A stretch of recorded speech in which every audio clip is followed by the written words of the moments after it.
Yesusku, Kau terindah.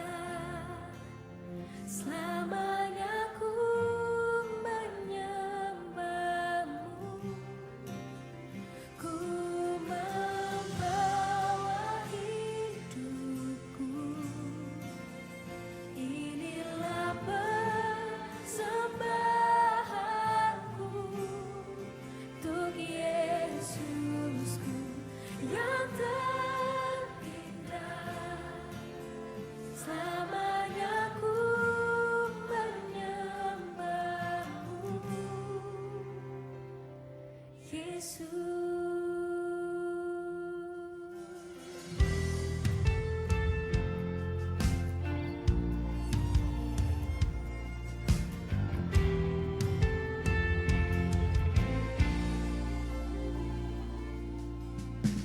Ku datang dengan syukurku, membawa kerinduanku, Yesus. Ingin ku menyenangkanmu. Karyamu indah bagiku, karyamu indah bagiku, kasih-Mu menyelamatkanku, Yesus. Inilah persembahanku.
Shalom Jemaat RJCC Malang, kami sangat mengapresiasi dan berterima kasih kepada warga kerajaan Allah di RJCC yang sangat antusias untuk hadir ibadah bersama dengan kami. Kami bersyukur Tuhan mempercayakan warga kerajaan Allah yang sudah hadir baik untuk ibadah raya maupun ibadah roki atau gereja anak. Kami menghimbau agar setiap warga kerajaan dapat datang 30 menit sebelum ibadah dimulai. Dengan kedatangan lebih awal, Anda dapat memilih tempat duduk dengan lebih nyaman dan turut mendukung kelancaran jalannya ibadah. Dengan penuh sukacita dan hormat, kami menghimbau Bapak Ibu Saudara sekalian untuk kembali duduk di tempat yang telah disediakan, karena ibadah RJCC akan segera dimulai. Pada kesempatan ini, mari kita bersama-sama mempersiapkan hati, pikiran, dan diri kita untuk benar-benar fokus dalam beribadah kepada Tuhan. Karena kita beribadah bukan untuk terlihat baik dan menyugup Tuhan, tetapi karena Tuhan telah menyelamatkan kita dari dosa dan kematian kekal. Marilah kita mengambil waktu sejenak untuk merenungkan betapa besar kebaikan dan kemurahan-Nya yang telah Dia limpahkan atas setiap kita sepanjang hidup kita.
Aku percaya kepada Allah Bapa yang Maha Kuasa, Khalik langit dan bumi, dan kepada Yesus Kristus, Anaknya yang tunggal, Tuhan kita, yang dikandung dari Roh Kudus, lahir dari anak darah Maria, yang menderita sengsara di bawah pemerintahan Pontius Pilatus, disalibkan, mati dan dikuburkan, turun ke dalam kerajaan maut.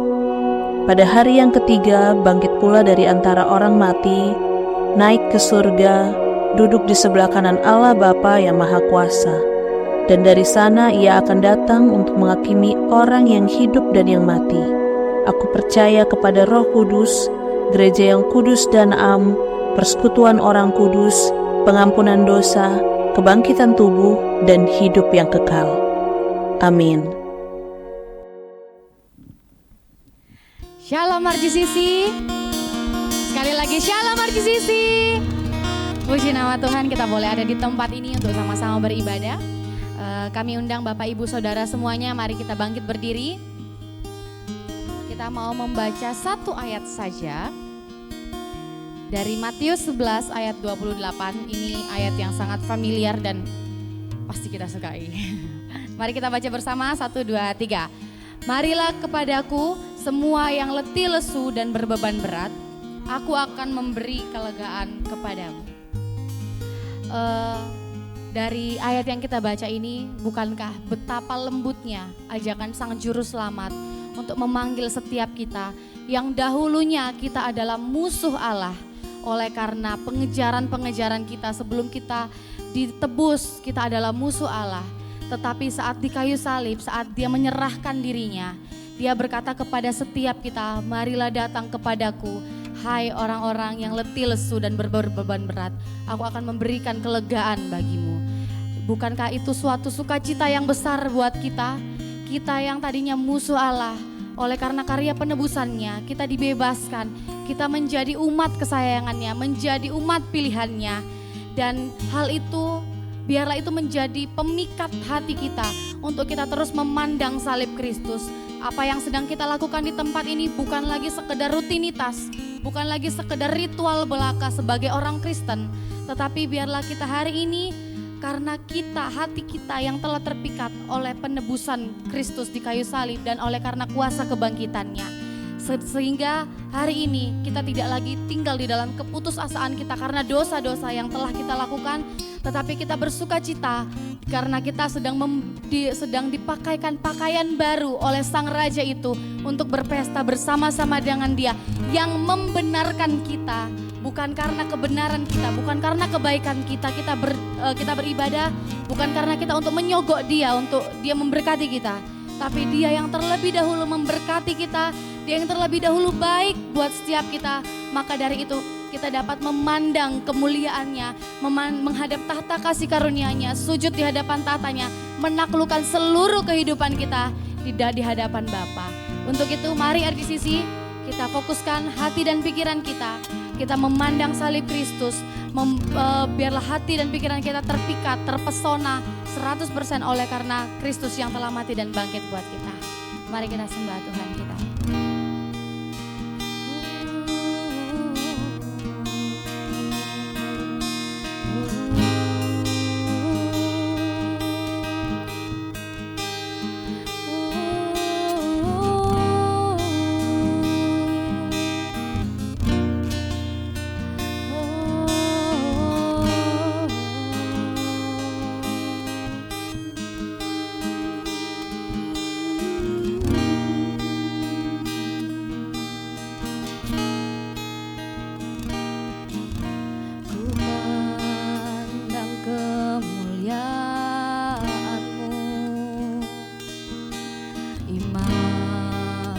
Besar Maha Agung, Kaulah pemilik hidupku, Yesus Kristus Tuhan.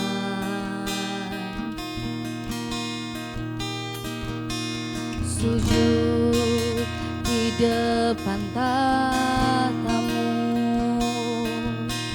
taklukkan seluruh hidupku dalam penebus, Yesus Kristus Tuhan.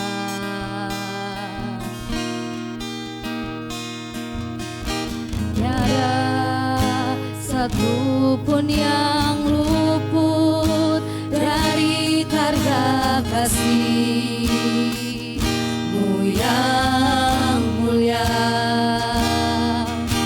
Bagi-Mu segala pujian, hormat, kemuliaan.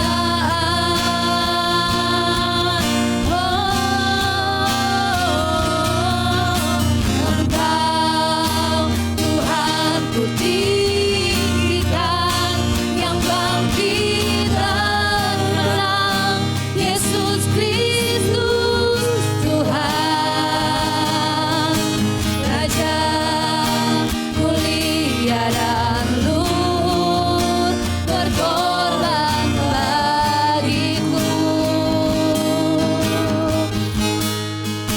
Selamatkan jiwaku.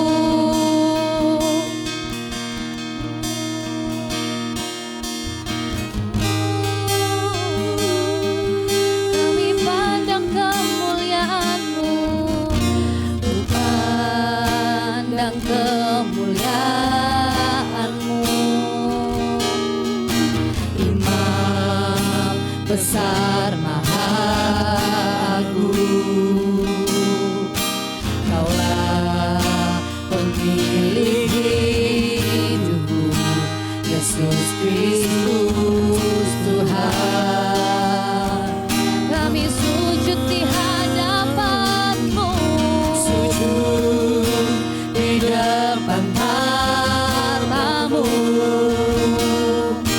lakukan seluruh hidupku dalam tangan-Mu menebus, Yesus Kristus Tuhan.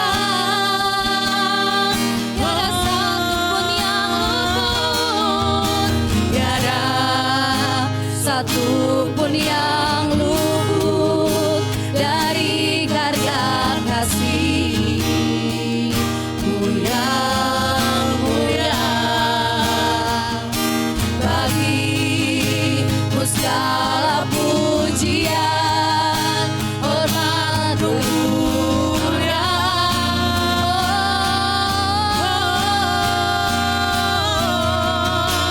Engkau Tuhan ku tinggikan, yang bangkit dan menang, Yesus Kristus Tuhan. Raja mulia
satu pun yang luput dari karya kasih-Mu yang mulia. Bagi-Mu segala pujian, hormat, kemuliaan. Tiada satu pun yang luput Tuhan. Terima kasih. Tiada satu pun yang luput dari karya kasih-Mu yang mulia. Oh, bagi-Mu segala pujian, hormat, kemuliaan. Oh, Engkau Tuhan kutinggikan, yang bangkit dan menang, Yesus Kristus Tuhan, Raja mulia dan luhur, berkorban bagiku. Oh, maka kami memuja-Mu, maka jiwaku memuja, menyembah Sang Raja, Yesus Kristus Tuhan. Kekal sempurna kuasa-Mu, agunglah karya-Mu. Yesus Kristus Tuhan. Oh, Yesus Kristus Tuhan.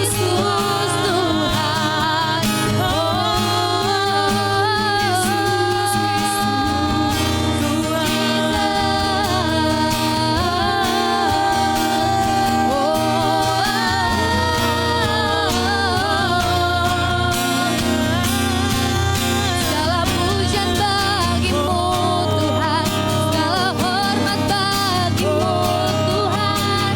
Ayat Tunggal yang menyelamatkan hidup kami. Kami bersyukur, kami naikkan pujian hanya bagi ayat Tunggal.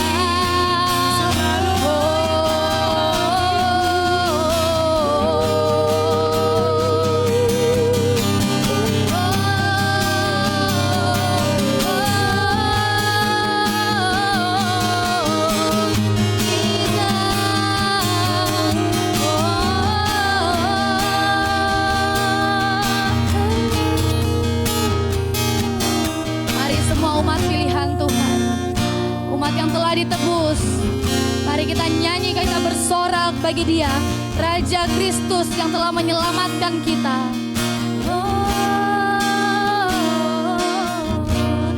Nyanyi dan bersoraklah bagi Dia, puji dan hormat, kuasa bagi Raja. Gunung tunduk, laut bergelora, mendengar nama-Mu.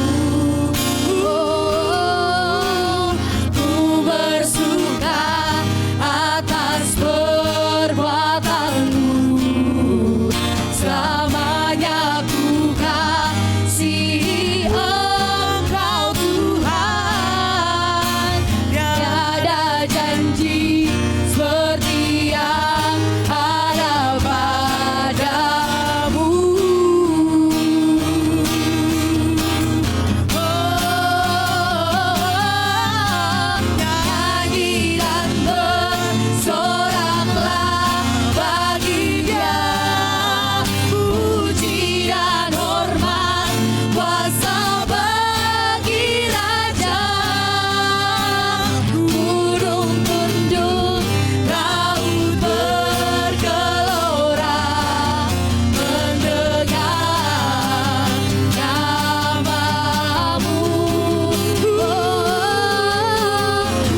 ini. Buat setiap kita yang siap menari memuji Tuhan katakan amin.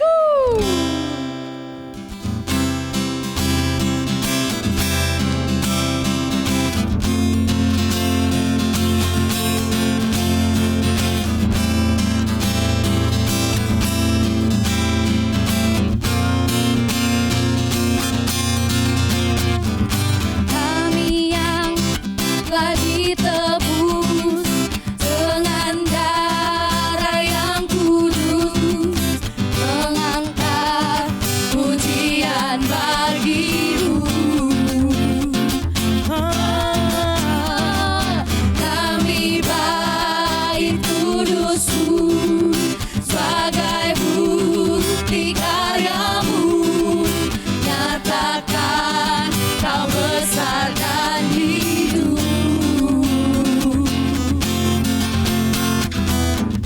Berlari sampai tujuan, mendapatkan mahkota kekal. Kami terima kuasa-Mu Tuhan, kami terima kemenangan yang Engkau sediakan untuk kami bawa di setiap langkah. Dimanapun kami berdiri, kemanapun kami kan pergi, di situ pasti mujizatmu terjadi.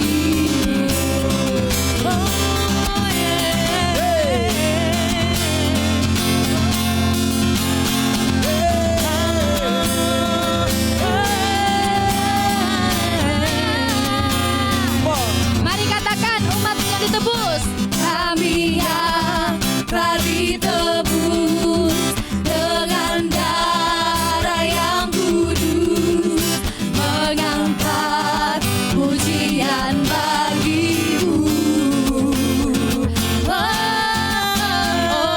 Kami bait kudusmu sebagai bukti karyamu, nyatakan kau besar dan hidup.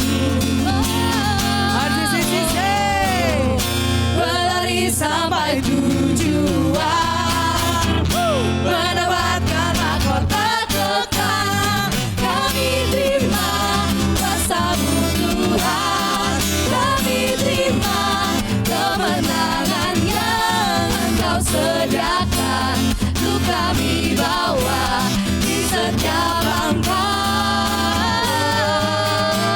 Dimanapun kami berdiri, kemanapun kami kan pergi, di situ pasti mujizatmu terjadi.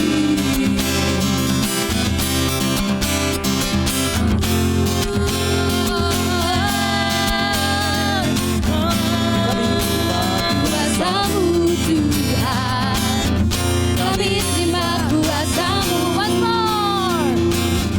Kami terima kuasa-Mu Tuhan, kami terima kuasa-Mu. Berlari sampai tujuan, mendapatkan mahkota kekal. Kami terima kuasa-Mu Tuhan, kami terima kemenangan yang Engkau sediakan untuk kami bawa di setiap langkah. Dimanapun kami berdiri, kemanapun kami kan pergi, di situ pasti mujizatmu terjadi. Di situ pasti mujizatmu terjadi. Di situ pasti mujizatmu terjadi. Yeay. More. Sebab Dia adalah terang kita, terang yang ajaib yang membawa kita dari kegelapan kepada terang yang ajaib. Mari kita bersuka karena itu.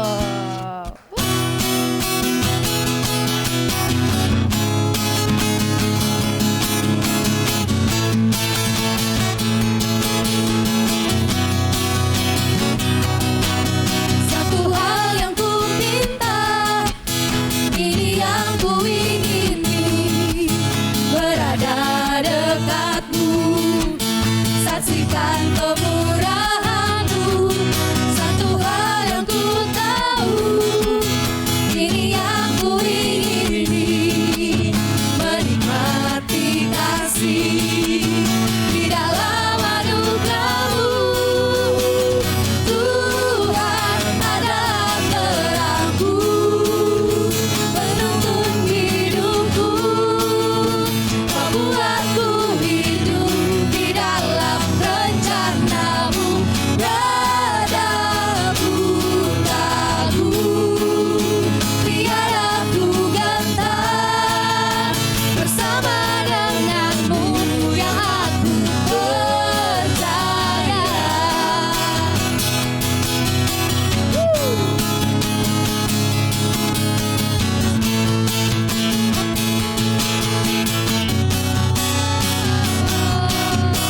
Satu hal yang ku pinta, ini yang ku ingini, berada dekatmu, saksikan kemurahan-Mu. Satu hal yang ku tahu, ini yang ku ingini, menikmati kasih di dalam anugerah-Mu. Tuhan adalah terangku, penuntun hidupku. Kau buatku hidup di dalam rencana-Mu. Dadaku takut, tiada ku gentar, bersama denganmu yang aku percaya. Tuhan adalah terangku, penuntun hidupku. Kau buatku hidup di dalam rencana-Mu. Tiada ku takut, tiada ku gentar, bersama denganmu. Oh, Tuhan adalah terangku, penuntun hidupku. Kau buatku hidup di dalam rencana-Mu. Tiada ku takut, tiada ku gentar, bersama denganmu yang aku percaya.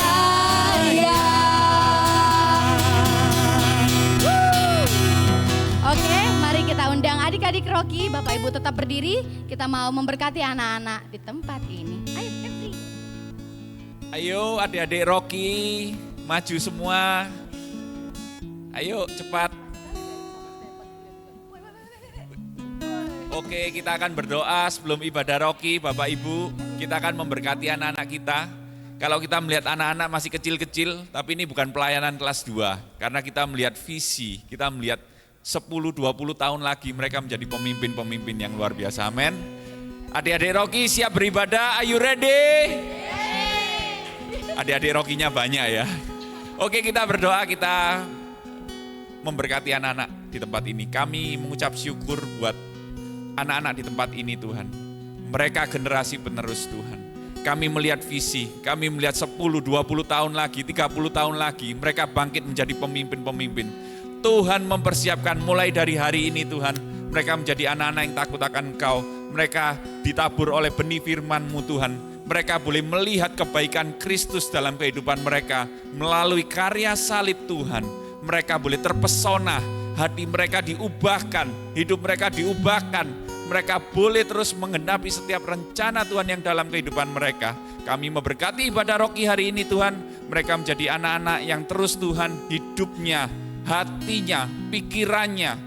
Mereka terus boleh Tuhan mengikuti setiap rencana Tuhan. Firman-Mu menjadi pelita bagi kakinya. Terang-Mu menjadi jalan bagi hidup mereka. Terima kasih Tuhan, di dalam nama Yesus kami memberkati ibadah Rocky. Juga untuk guru-guru yang mengajar hikmat Tuhan, turun atas setiap mereka. Injil diberitakan, menerobos hati setiap anak-anak-Mu. Di dalam nama Yesus kami melepaskan berkat ini. Haleluya, amin. Shalom RGCC, tiba saatnya kita memberikan persembahan. Anda dapat memberi persembahan dengan cara mentransfer ke rekening gereja ataupun melalui QR, melalui aplikasi-aplikasi yang tercantum di samping saya. Dan jika Bapak Ibu ingin memberikan secara cash, maka Bapak Ibu bisa mengambil amplop di meja asyir di belakang. Kita memberi bukan karena kita ingin diberkati, kita memberi karena kita sudah diberkati. Sebelum memberi, mari kita semua berdoa.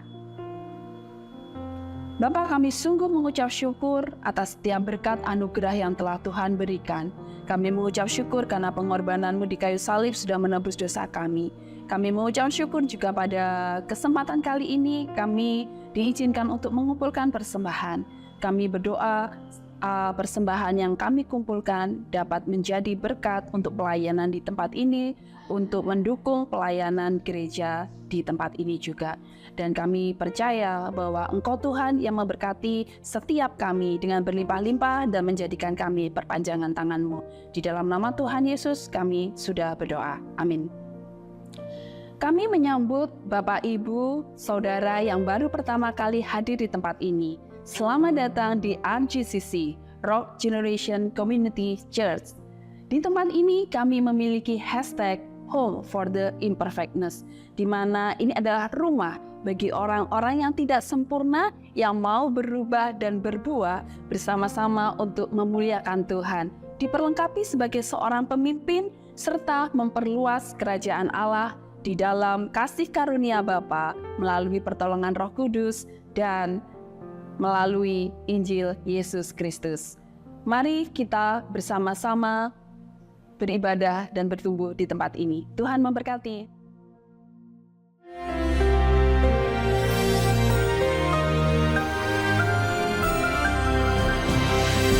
Shalom warga kerajaan.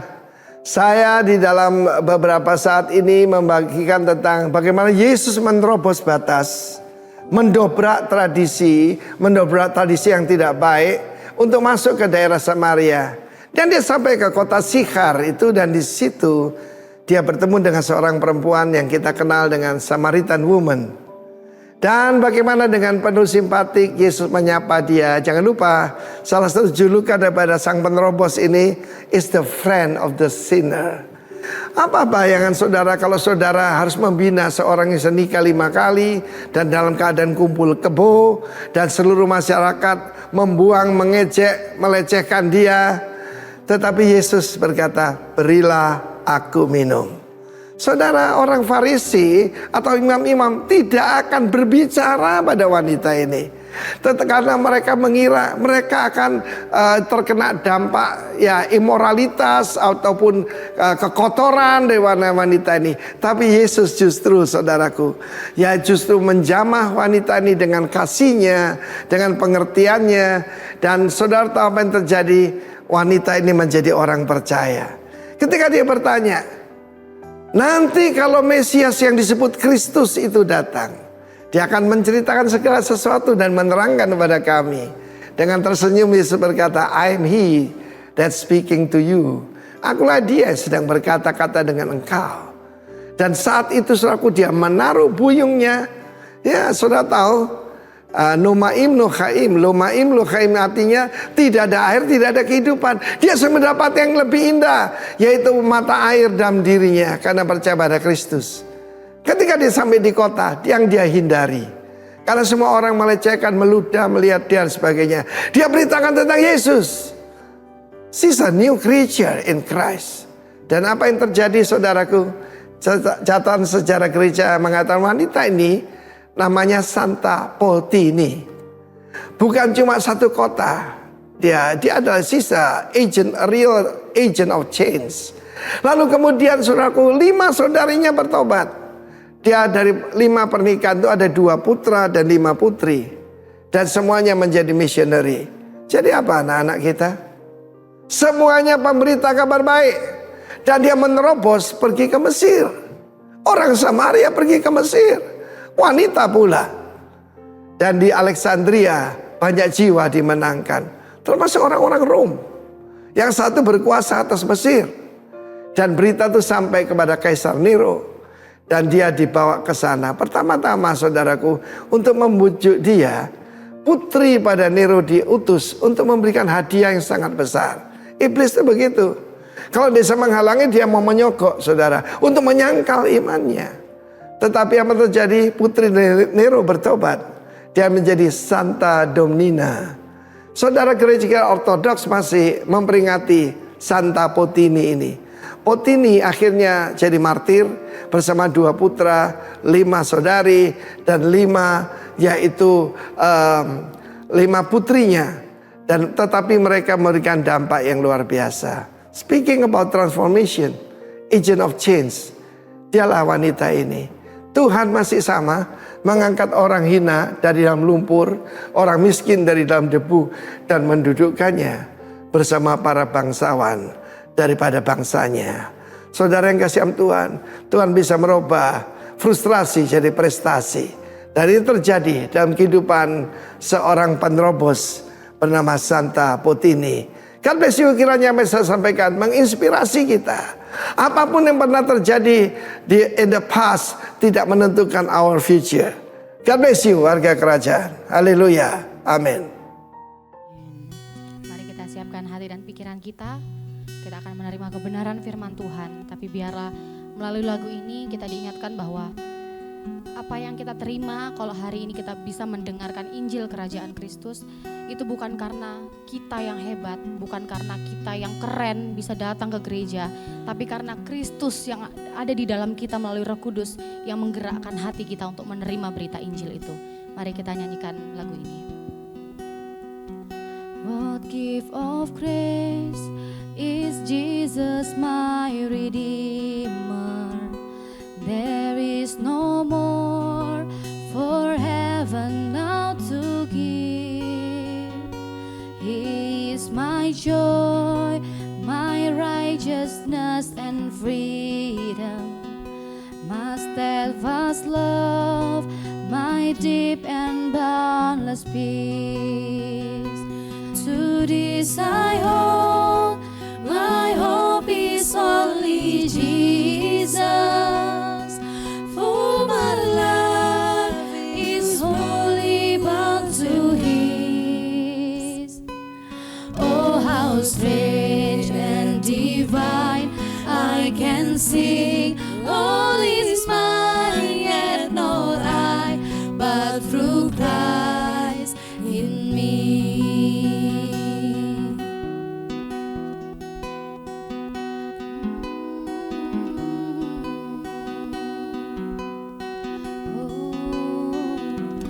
The night is dark, but I am not forsaken. For by my side, the Savior, He will stay. I labor on in weakness and rejoicing, for in my need His power is displayed. To this I hope, my shepherd will defend me.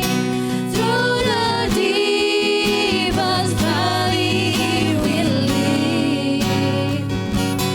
Oh, the night has been gone, and I shall overcome, yet not I, but through Christ in me.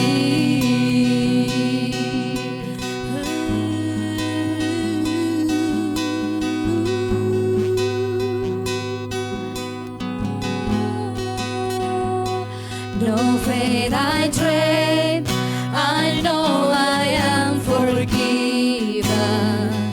The future sure, the price it has been paid.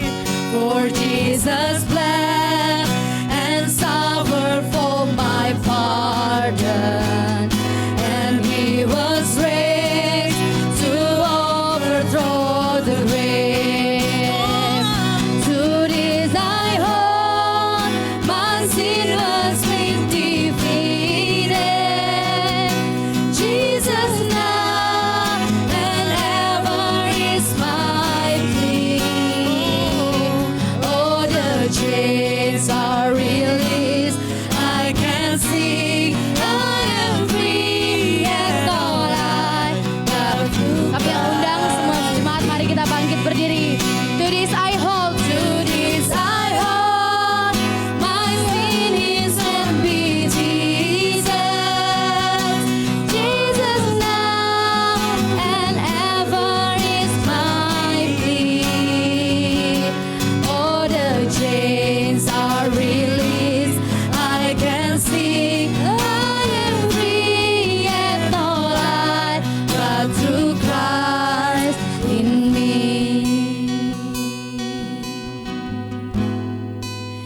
breath I long to follow Jesus, for He has said that He will bring me home, and day by day I know He will renew me until I stand with joy before the throne. With every breath I long to follow you. With every breath I long to follow Jesus, for He has said that He will bring me home, and day by day I know He will renew me until I stand with joy before the throne.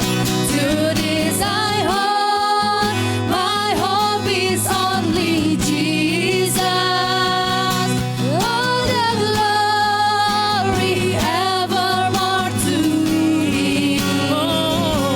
When the race is complete, still my lips shall repeat, yet not I, but through Christ in me. To this I hold, my hope is only Jesus. All the glory evermore to Him. When the race is complete, still my lips shall repeat, yet not I, but through Christ in me. When the race is complete, still my lips shall repeat, yet not I, but through Christ in me. Yet not I, but through Christ in me. Yet not I, but through Christ in me.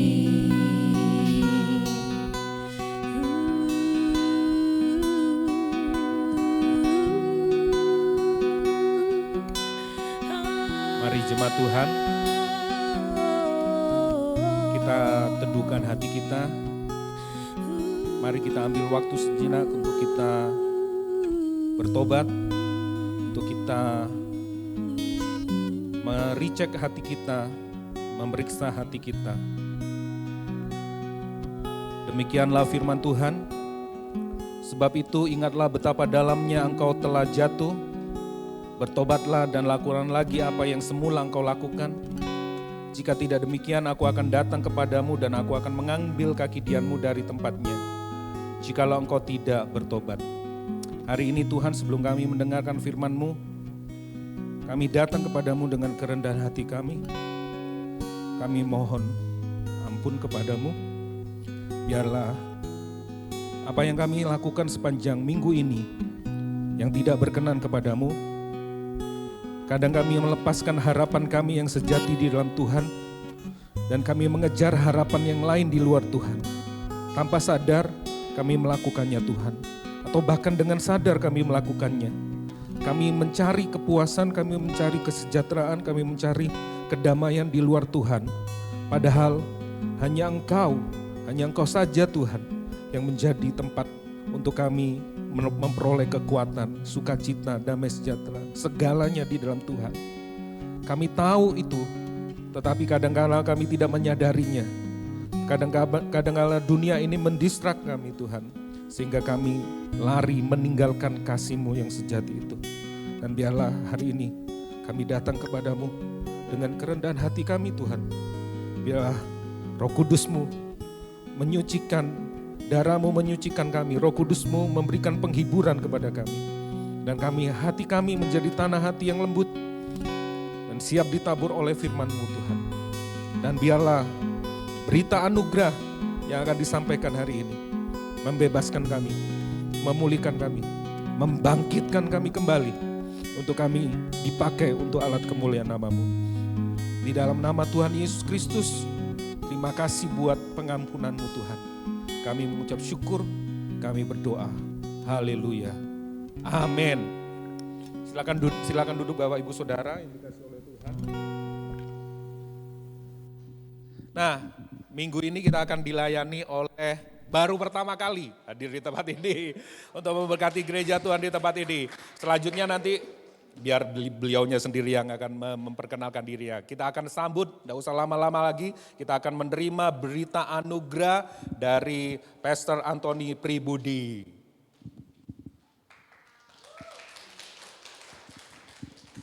Ya.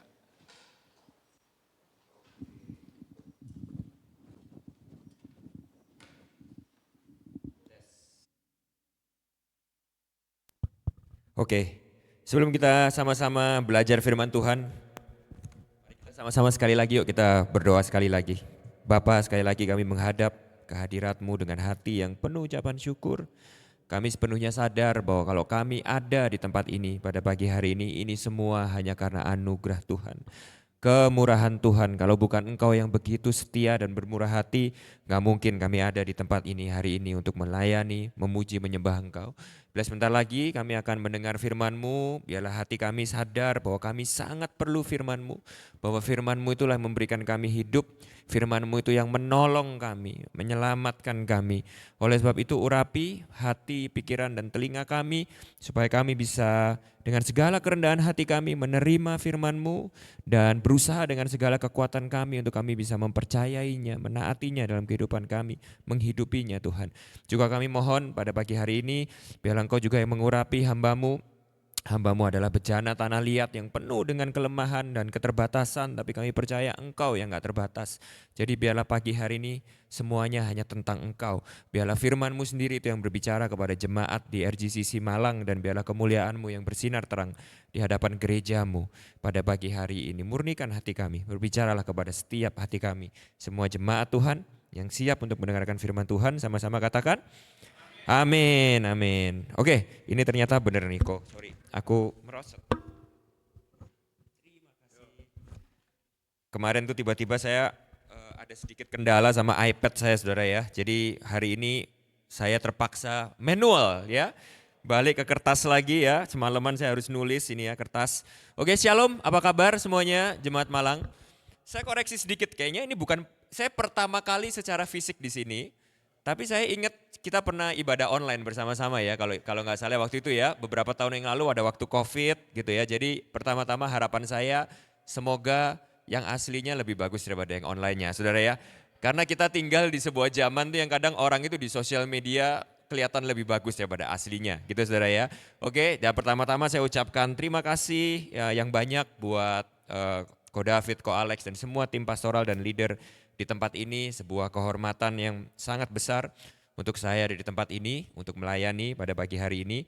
Yang kedua, salam hangat dari Bali. Ya, tadi saya pagi-pagi udah sempat ngopi sebentar, saya posting fotonya Ko David gitu ya, ngopi sama saya, dan salam dari keluarga besar Rock Riverside di Bali. Gitu ya saudara ya. Yang ketiga, kita rasanya ini udah nggak anu ya saudara ya, udah nggak seperti orang asing ya. Karena saya sama Ko David ini satu sama-sama rock. Kedua, kita berada di jejaring yang sama yaitu City to City Indonesia. Jadi ya ini saya berdiri di tempat ini sebenarnya udah ngerasa seperti di rumah gitu ya, bukan sebagai orang asing. Dan saya lihat kita udah sehati dan seroh juga Ko David. Kenapa? Tadi saya kaget karena sama-sama pakai pink semua gitu ya. Sebenarnya tujuan saya pakai pink hari ini itu karena kemarin saya lihat di Instagram itu kan foto saya pakai pink gitu ya. Lalu saya bilang sama Ko David, Ko saya besok nih harus melayani sesuai dengan aslinya. Kenapa? Karena kalau iklan dan aslinya berbeda itu kan namanya penipuan saudara ya. Jadi kalau saudara lihat di Instagram, nah ini sama saudara ya, bajunya ini gitu ya saudara ya. Oke, nah yang terakhir saya sangat bersuka cita hari ini. Kenapa? Karena saya datang ke Malang ini nggak sendirian. Saya ditemani rombongan penggemar saya gitu ya saudara ya. Dan penggemar saya ini ibu-ibu gitu ya, banyak saudara ya. Nah saya ditemani ada mama saya, mami saya, dan ada wanga saya. Nah ini saya mungkin ngomong gini gak berlebihan ya. Karena kalau saya nih ada di tempat ini hari ini bisa melayani Tuhan. Ini 20 tahun lalu saudara itu kenal saya aja gak pernah mikir saya ini jadi pendeta saudara. 20 tahun lalu mungkin saudara kenal saya, mungkin saudara juga tidak akan percaya saya jadi pendeta. Saya ingat suatu hari itu saya pernah pertama kalinya saya tuh ketemu sama adiknya Ko David Victor, yaitu Pastor Hizkia Setiawan, tahu ya saudara ya, mirip-mirip sama beliau gitu ya. Pas suatu hari itu saya diundang khotbah gitu di tempatnya beliau gitu ya, itu di Rock Royal Surabaya gitu ya. Setelah saya selesai khotbah, tiba-tiba Hizkia ini datengin saya gitu dan dia bilang kayak gini, Ton, aku harus pengampunan dosa ini sama kamu. Loh, kenapa gitu ya? Karena aku tuh pada waktu dengar kamu tuh diundang khotbah di Rock Surabaya, aku tuh di hatiku tuh bilang kayak gini, ate khotbah opo arek iki iki ya? Ini karena saya ini dulu terkenal saudara, di Surabaya itu saya ini terkenal anak pendeta yang nakal saudara ya.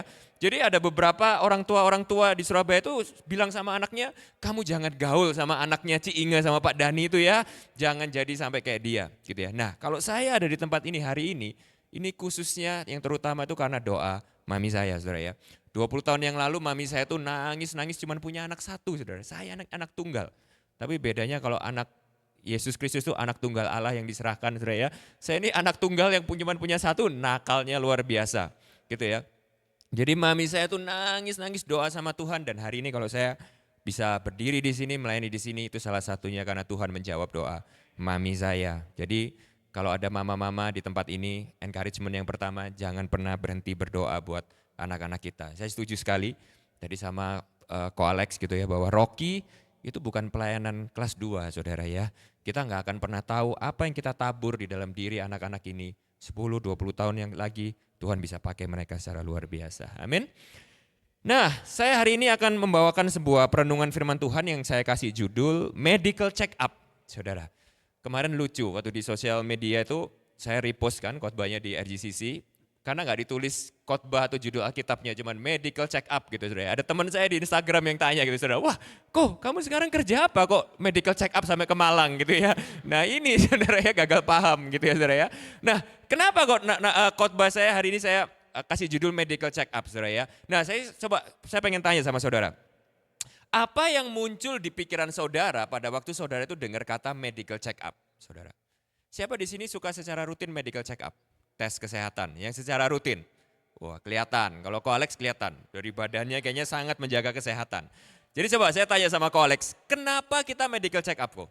Kenapa kita tes kesehatan? Monitor kesehatan, oke. Siapa di sini ada yang takut medical check up? Karena gini saudara, alasannya cuma dua. Kalau menurut saya saudara ya, kemungkinannya itu cuma dua. Ada sekelompok orang pertama itu yang sangat suka untuk medical check up, tes kesehatan. Kenapa? Karena mereka itu pengen tahu kesehatan mereka yang sebenarnya. Tapi di sisi lain saudara, ada sekelompok orang yang tidak suka medical check up. Kenapa? Karena tidak pengen tahu keadaan kesehatan kita yang sebenarnya. Benar nggak saudara? Nah sama-sama katakan yang sebenarnya. Kenapa saudara? Karena mengetahui kesehatan kita yang sebenarnya itu tuh yang penting saudara. Perasaan kita, apa yang kita rasakan. Aku nih ngerasa aku nih sehat kok. Aku nih nge-gym satu minggu 6 kali nge-gym. Lihat badanku, tricepku, bicepku, absku, 6 packs gitu. Tapi itu semua tuh gak ada artinya saudara. Kalau kita ini cuma merasa sehat dan kelihatan sehat. Tapi pada waktu kita melakukan medical check up, ternyata kita tuh sama sekali tidak sehat. Saudara sudah mengerti maksud saya saudara ya. Jadi untuk melakukan sebuah evaluasi apakah kita ini benar-benar sehat itu adalah sesuatu yang inevitable. Inevitable itu artinya nggak bisa dihindari. Kenapa? Karena kita harus tahu keadaan kita yang sebenarnya. Jadi saya pengen memulai hari ini dengan sebuah pertanyaan saudara. Sebuah pertanyaan simpel yaitu ini. Sorry ini udah nyala belum ya kok? Ini di kliknya ke? Sorry. Maaf saudara, pertama kali saudara ya. Oke, sudah. Sorry. Oh udah oke, thank you Ko Alex. Oke, saya akan memulai dengan sebuah pertanyaan ini. Yaitu pertanyaan yang paling sering ditanyain di gereja saudara ya. WL akan memulai ibadah dengan bertanya, apa kabar saudara?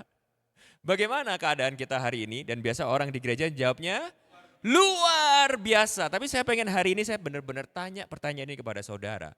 Dan sebelum saudara menjawab luar biasa, saya pengen kita sama-sama merenungkan dan mengevaluasi dan merefleksikan diri kita sendiri bagaimana keadaan kita hari ini. Nah tapi mari mulai dengan sebuah poin seperti ini. Bagaimana kita biasa menjawab pertanyaan ini saudara? bagaimana kita ini biasanya mengukur keadaan hidup kita. Bagaimana saudara? Contoh saudara ya, siapa di sini ngerasa ini tiba-tiba kok tahun 2024 ini udah Oktober udah mau habis lagi, saudara. November udah mau akhir tahun. Siapa yang kalau udah deket mau akhir tahun tuh saudara ya, kita muncul di dalam pikiran kita tuh kayak, aduh tahun 2024 kemarin nih gimana ya? Gitu. Atau kalau saya boleh rubah kalimatnya seperti ini, bagaimana kita menilai tahun 2024 kita, kehidupan kita? Biasanya indikator apa yang kita pakai saudara? Bagus kok, keadaanku hari ini bagus. Nomor 1 biasanya nih ya orang saudara ya. Kenapa? Karena pekerjaanku lancar. Siapa yang di situ? Hati kita ini bahagia, happy. Wah keadaan kita ini baik nomor 1 kalau kantau lancar saudara. Bener nggak? Kantong nggak lobang, bener nggak?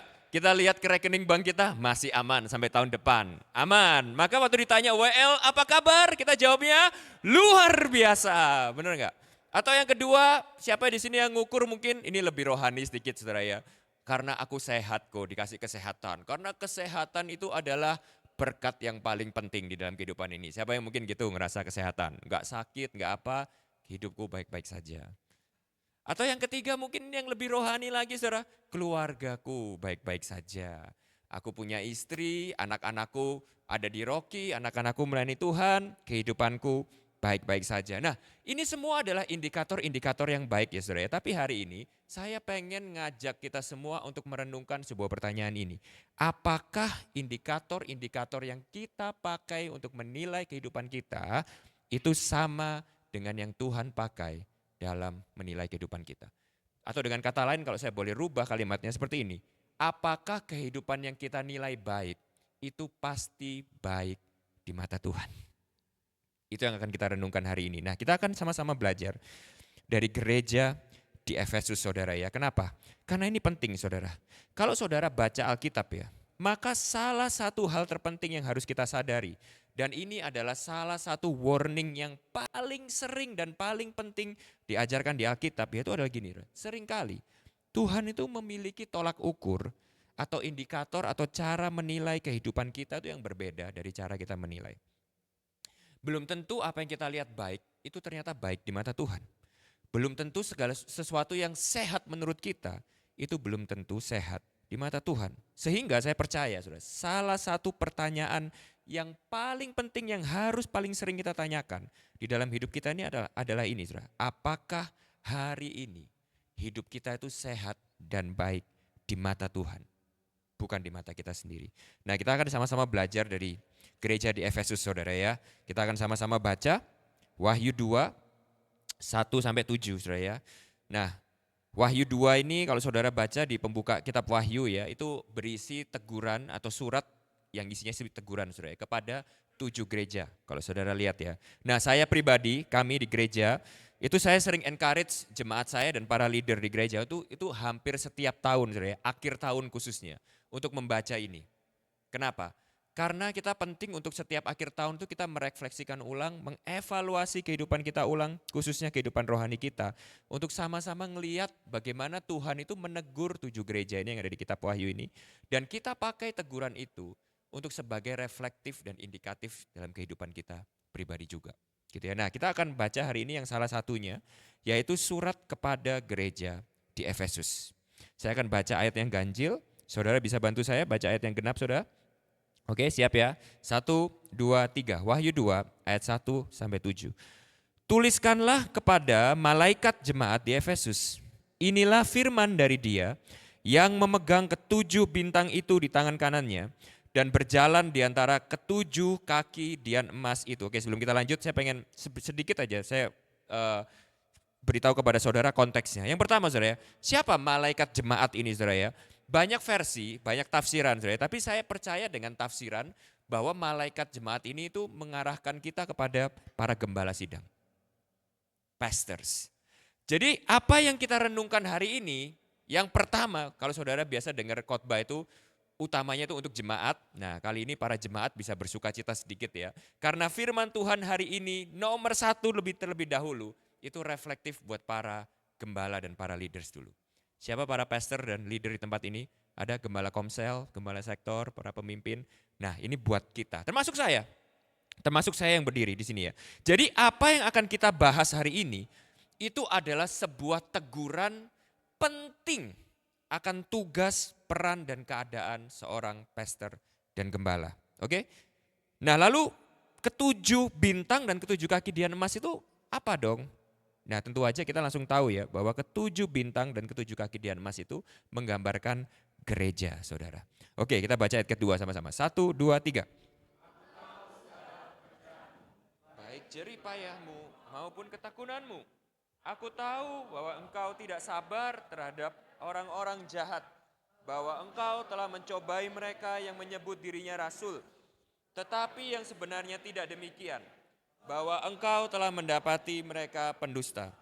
Jadi kalau di ayat ke-1 itu teguran buat para gembala, para pastor. Nah, biar fair, biar adil. Yang kedua, saya pengen memberikan encouragement kepada semua leaders, semua gembala komsel di tempat ini ya. Perhatikan kata itu, saudara. Aku tahu segala pekerjaanmu, baik jerih payahmu maupun ketekunanmu. Saya pengen berhenti di sini sebentar dan memberikan encouragement ini kepada kita semua para pemimpin dan para gembala. Kadang orang nggak tahu, kadang manusia nggak tahu, kadang mungkin bahkan anak istri kita nggak tahu betapa beratnya pelayanan menjadi seorang gembala, betapa beratnya pelayanan menjadi seorang pastor, betapa susahnya, capeknya, letihnya menggembalakan, melakukan pelayanan bagi Tuhan. Tapi biarlah kalimat ini mengencourage hati kita semua. Bahwa Tuhan tahu. Tuhan tahu segala pekerjaanmu, baik jerih payahmu maupun ketekunanmu. Dan kadang kita lupa, para pastor, para gembala, para leader di tempat ini, bahwa penonton kita yang pertama, yang paling tahu dan tidak pernah miss segala sesuatu yang kita kerjakan, itu bukan jemaat kita, itu bukan orang-orang terdekat kita sekalipun, tapi Tuhan. Nah, ini yang akan jadi poin utama ya, perenungan kita hari ini, bahwa kadang kita ini lupa orientasi pelayanan kita itu mulai melenceng ke kanan dan ke kiri. Nah, itu yang akan kita pelajari hari ini. Ayat ketiga, dan engkau tetap sabar dan menderita oleh karena namaku, dan engkau tidak mengenal lelah. Ayat keempat, namun demikian aku mencela engkau, karena engkau telah meninggalkan kasihmu yang semula. Sebab itu ingatlah betapa dalamnya engkau jatuh. Bertobatlah dan lakukanlah lagi apa yang semula engkau lakukan. Jika tidak demikian, aku akan datang kepadamu dan aku akan mengambil kaki dianmu dari tempatnya. Jika engkau tidak bertobat. Ayat 6. Ini yang ada padamu, yaitu engkau membenci segala perbuatan pengikut-pengikut Nikolaus, yang juga kubenci. Siapa bertelinga, hendaklah ia mendengarkan apa yang dikatakan Roh kepada jemaat-jemaat. Barang siapa menang, dia akan kuberi makan dari pohon kehidupan yang ada di Taman Firdaus Allah. Syukur kepada Allah buat firman-Nya. Nah, kita akan lihat yang pertama, saudara. Perhatikan bagaimana Tuhan Yesus ya di sini itu memulai teguran atau surat ini kepada gereja Efesus itu dengan melis prestasi-prestasi gereja Efesus. Ya, kalau saya coba jabarkan ya, saudara. Yang pertama, gereja Efesus ini prestasinya, hebatnya itu adalah gini. Mereka itu jerih payah dan ketekunannya dalam pelayanan itu diacungi jempol, saudara ya, di ayat kedua ya. Jadi mereka itu waduh begitu sungguh-sungguh. Di dalam mereka itu tekun melayani Tuhan. Lalu yang kedua yang luar biasa lagi, mereka itu punya pengetahuan teologis, doktrin yang solid. Fondasi teologis dan doktrin yang solid. Sehingga mereka itu mampu untuk menilai pengajaran yang sehat ataupun pengajaran yang tidak sehat. Mereka nggak kayak kita sekarang, saudara. Perlu akun gereja palsu untuk ngasih tahu kita. Ajaran yang sehat apa nggak sehat, benar nggak saudara? Kita cuma tahunya itu kadang ini ajaran yang salah. Kenapa? Karena disebutkan di gereja palsu. Bukan karena baca Alkitab sendiri, saudara ya. Itu juga nggak boleh, itu juga sesat juga saudara ya. Kita gampang diombang-ambingkan sama orang gitu ya. Tapi kalau gereja Efesus, mereka belum ada sosial media. Mereka benar-benar solid di dalam pengajaran mereka. Sehingga kalau ada orang yang datang, contohnya seperti saudara hari ini ya, khotbah di tempat saudara, saudara itu langsung tahu, wah ini pengajaran yang sehat dan tidak sehat. Luar biasa saudara. Lalu yang ketiga, mereka itu tetap sabar dan semangat di dalam melayani di tengah-tengah penderitaan. Nah sekarang saya pengen saudara merenungkan ya saudara, kalau ada gereja yang prestasinya seperti ini, kira-kira kita tuh menilai gereja ini sebagai gereja yang berhasil atau gereja yang gagal saudara? Bukan hanya berhasil saudara, jujur Kalau saudara adalah pendeta seperti saya dan Ko David, ini adalah gereja yang kita damba-dambakan sebagai seorang hamba Tuhan, benar nggak? Karena kita sebagai pendeta tuh pengen punya gereja yang seperti ini. Atau bahkan gini saudara ya, sebagai orang Kristen mungkin ini adalah gambaran kita akan orang Kristen idaman. Jujur, seringkali karakter-karakter ini, poin-poin ini, itu adalah hal-hal yang kita ini pakai untuk menilai kesehatan rohani seseorang. Gimana keadaan jemaatmu? Luar biasa, jemaatku bertumbuh rohaninya. Wah, apa? Kenapa kamu kok bisa bilang kayak gitu? Wah, mereka giat melayani. Benar gak saudara? Mereka tidak pernah capek melayani. Wah, mereka sudah ngerti loh. Sekarang bukan cuma rock journey, believer, disciple, leadership. Mereka sekarang udah, pengetahuannya seperti STH, MTH, luar biasa. Mereka baca buku Tim Keller, mereka baca buku John Piper, mereka baca buku ini, itu. Wah, mereka luar biasa pengetahuan teologisnya. Lalu yang ketiga, mereka luar biasa. Kemarin dari pandemi, di keadaan yang begitu sulit, mereka tuh gak pernah capek. Dan mereka tuh gak pernah berhenti dalam mereka melayani Tuhan. Seringkali kalau kita melihat orang Kristen seperti ini, saudara, apa yang kita nilai, saudara?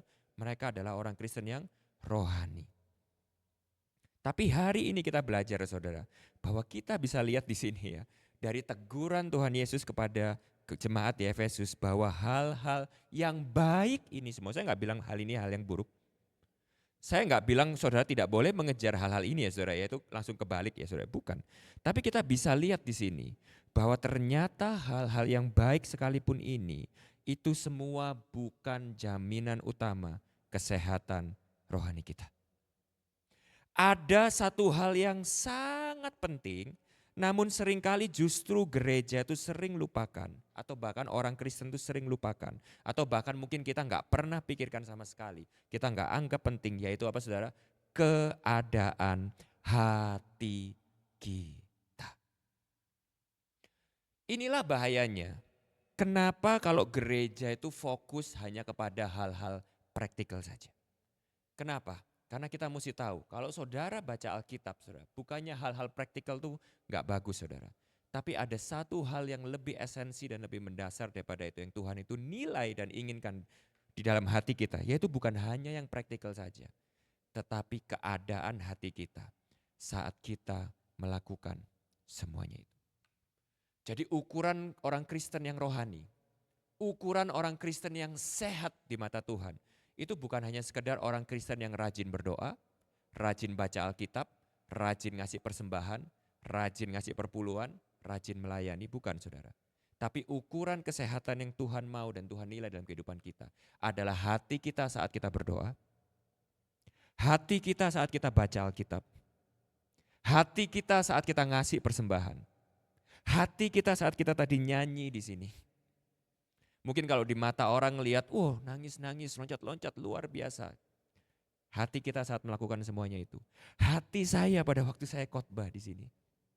Hati kita pada waktu kita ngasih persembahan. Ternyata itu yang nomor satu dan yang lebih penting. Yang Tuhan nilai dan lihat di dalam hati kita. Nah seringkali apa yang terjadi dengan gereja Efesus? Di tengah-tengah prestasi yang luar biasa tadi saudara. Ini bukan gereja sembarangan saudara. Mereka nggak hidup di zaman yang makmur seperti kita sekarang. Mereka hidup di masa-masa tengah penganiayaan. Dan di tengah-tengah penganiayaan mereka tuh tetap melakukan prestasi-prestasi pelayanan yang luar biasa. Tapi lihat ayat keempatnya. Namun demikian aku mencela engkau. Kata mencela di sini tuh kata yang ekstrim. Bahasa asing yang dipakai itu bukan cuma sekedar menegur. Tapi mencela. Karena apa saudara? Bukan karena mereka malas pelayanan.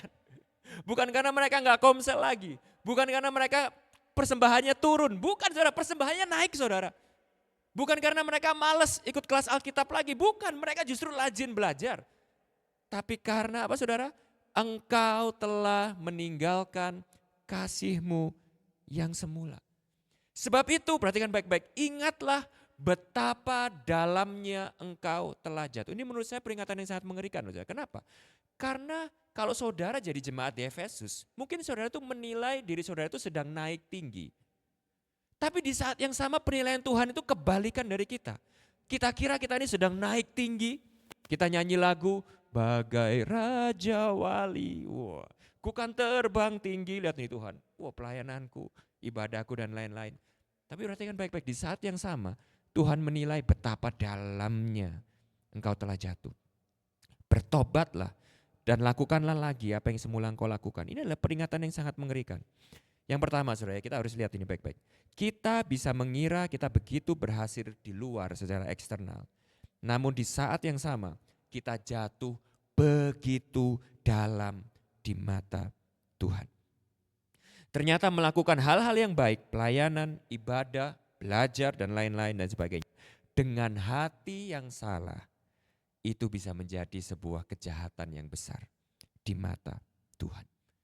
Lalu kalau saudara perhatikan baik-baik, ada kalimat di sini, bertobatlah dan lakukanlah lagi apa yang semula engkau lakukan. Apa itu artinya? Nah, kita akan sama-sama belajar ini nanti.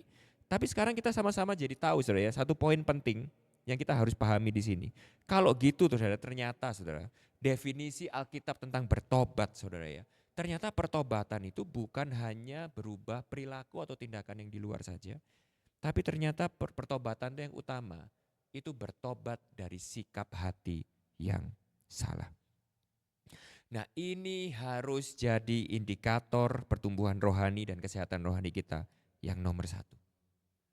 Terus menerus Alkitab mengingatkan kepada kita untuk kita bukan hanya menilai hidup kita dari apa yang kita lakukan di luar. Tapi terlebih lagi adalah di dalam keadaan hati kita yang di dalam. Dan sekali lagi, tadi kalau saya dibilang di depan kan saudara, ini surat ini yang utama itu adalah tugasnya para gembala, para pastor, para leader.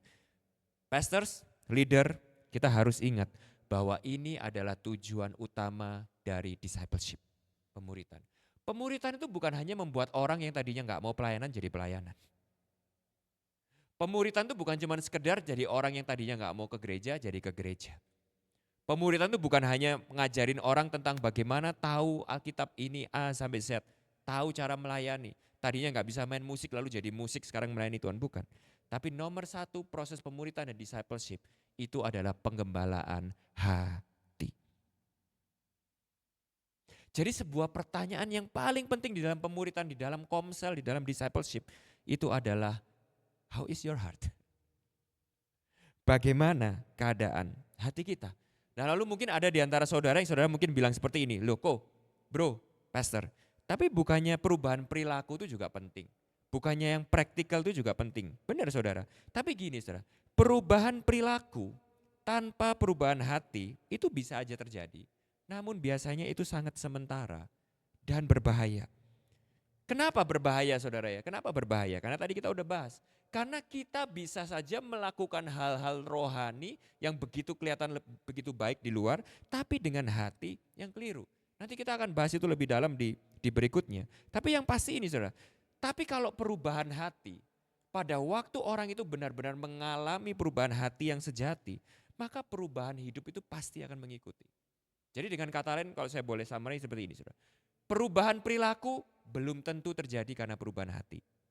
Tapi perubahan hati itu pasti memimpin kepada perubahan perilaku. Dengan kata lain gini, saudara bisa melayani dengan hati yang keliru, motivasi yang keliru, tapi saudara tidak akan mungkin bisa tidak melayani kalau saudara punya hati yang benar di hadapan Tuhan. Nah sekarang pertanyaannya adalah gini, oleh sebab itu, sebelum itu saudara, oleh sebab itu, di sini kita diingatkan akan sebuah doktrin penting di Alkitab yang kita ini jarang bahas. Ini kita jarang bahas saudara. Ada sebuah doktrin penting di Alkitab yang kita tuh mungkin jarang pikirkan dan jarang bahas di gereja, yaitu ini saudara. Bahwa dosa, kalau saudara itu benar-benar memperhatikan apa yang Alkitab ajarkan saudara ya. Dosa itu bukan hanya berbicara tentang perbuatan-perbuatan jahat dan asusila saudara. Ini orang Kristen terutama yang perlu tahu. Kenapa? Karena kalau orang Kristen, saudara ya, pasti akan ngerasa aku gak pernah nyuri, aku gak pernah bohong, aku gak pernah membunuh, aku gak pernah korupsi, aku gak pernah curang, aku gak pernah melakukan penzinahan, percabulan, gak pernah. Nah tapi kalau saudara perhatikan baik-baik ya saudara ya, kalau saudara mau jujur dan memperhatikan secara sama di Alkitab, Tuhan Yesus, perhatikan baik-baik ya, Tuhan Yesus itu lebih sering menegur orang-orang beragama daripada orang-orang berdosa. Saudara perhatikan baik-baik saudara. Di dalam pelayanannya Tuhan Yesus 3,5 tahun di bumi ini. Tuhan Yesus itu lebih sering menegur orang-orang yang beragama daripada orang-orang yang berdosa. Kenapa? Karena kita yang beragama ini, kita sering lupa. Anak-anak kita ini begitu saleh, kita begitu berbakti, kita begitu sibuk melayani Tuhan. Kita tuh sering lupa akan keadaan hati kita dalam kita melakukan semuanya itu. Contoh ya saudara, salah satu contoh saudara. Kalau saudara nanti pulang, saudara baca Matius 6 saudara ya. Ini suatu pengajaran Yesus yang radikal. Suatu hari Yesus itu pernah menegur tentang 3 hal. Yaitu hal berdoa, hal berpuasa, dan hal memberi. Ya saudara pulang ya. Nah kalau di gereja saudara ya, seringkali kita diajarinya itu gimana saudara? Kita harus berdoa, benar nggak saudara? Ayo jangan males ya doa puasa, kita harus berpuasa, benar nggak saudara? Ayo jangan males ya kita ini harus ngasih persembahan perpuluhan, jangan bolong.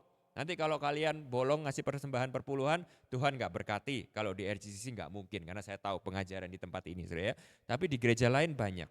Nah tapi saudara, kalau saudara itu benar-benar perhatikan, bukan itu yang Yesus itu bicarakan. Yang Yesus soroti itu bukan orang yang gak pernah berdoa, tapi justru orang yang rajin berdoa. Yang Yesus soroti itu bukan orang yang gak pernah puasa saudara, tapi justru orang yang rajin berpuasa. Yang Yesus soroti di Matius 6 itu bukan orang yang gak pernah ngasih persembahan ke gereja, tapi justru orang yang secara rutin ngasih persembahan. Masalahnya mereka itu berdoa, mereka itu berpuasa, mereka itu ngasih persembahan dengan motivasi dan hati yang keliru. Itu yang disoroti Yesus. Dosa itu adalah masalah hati. Hati dan motivasi hati yang salah. Dari segala perbuatan baik, kesalehan, pelayanan, persembahan yang kita lakukan. Itu bisa menjadi dosa di mata Tuhan, saudara. Kita ini bisa saja melakukan pelayanan kita, persembahan kita, segala bentuk ibadah kita dengan hati yang transaksional kepada Tuhan. Dengan hati yang berpusat kepada diri kita. Membuat kita tuh sombong rohani karena pelayanan kita, persembahan kita, ibadah kita, dan sebagainya. Sehingga Timothy Keller berkata seperti ini. Untuk benar-benar menjadi orang Kristen, saya tambahin dalam kurung tuh, yang sejati, saya bukan hanya harus bertobat dari segala perbuatan buruk saya, namun saya juga harus bertobat dari segala alasan yang keliru dari perbuatan baik saya. Itu yang dimaksudkan oleh Tuhan Yesus di dalam tegurannya ke gereja di Efesus. Gereja Efesus itu enggak salah di dalam pelayanan mereka. Gereja Efesus itu enggak salah dalam mereka belajar doktrin. Gereja Efesus enggak salah dalam ketekunan dan kesabaran semangat melayani mereka. Satu hal yang salah dan ini yang paling fatal yang dilakukan gereja Efesus adalah mereka melakukan itu semua dengan keadaan hati yang keliru. Jadi sekali lagi, bertobat itu yang terutama, bertobat dari hati kita yang salah. Di dalam kita melakukan segala sesuatu yang kita lakukan untuk Tuhan. Yuk kita sama-sama baca 2 ayat ini saudara ya. 1 Samuel 16 ayat 1 Samuel 16 ayat 7 kita baca yang keras sama-sama. 1, 2, 3. Bukan yang dilihat manusia yang dilihat Allah. Manusia melihat apa yang di depan Allah. Tetapi Tuhan melihat hati. Amin saudara. Jadi bukan hanya persembahannya aja yang dilihat Tuhan. Tetapi hati orang yang memberi persembahan itu yang paling utama yang Tuhan itu nilai. Bukan hanya pelayanannya aja, jadi bukan hanya nyanyiannya aja, bukan hanya khotbahnya, bukan hanya apa yang kita lakukan. Tetapi hati orang tersebut saat kita melakukan pelayanan tersebut. Bukan hanya doa dan baca Alkitabnya saja, tetapi hati orang yang berdoa dan baca Alkitab saat melakukan hal tersebut. Itu yang paling diingini dan dinilai oleh Tuhan. Yeremia 17 ayat 10, sudah baca sama-sama yang keras. 1, 2, 3. Aku Tuhan menyelidiki hati dan menguji batin. Aku mengajar setiap orang selaras dengan perilakunya dan setimpal dengan perbuatannya. Amin saudara. Nah lalu pertanyaan berikutnya, nah ini kita mulai lebih dalam saudara. Jadi hati seperti apa sih sebenarnya kalau gitu yang diingini oleh Tuhan?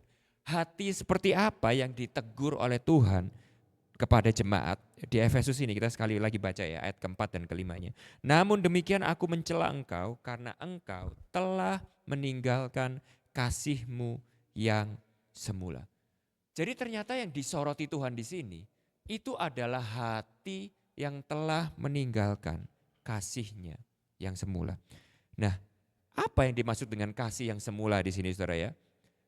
Ada beberapa versi saudara kalau saya dengar ya. Ada orang yang tanya, oh kasih yang semula ini artinya kasih kita yang mula-mula yang kita ini jatuh cinta sama Tuhan. Menurut saya itu betul. Ada juga versi yang lain yang berkata kasih yang semula ini adalah kasih kepada sesama, kasih kepada saudara seiman.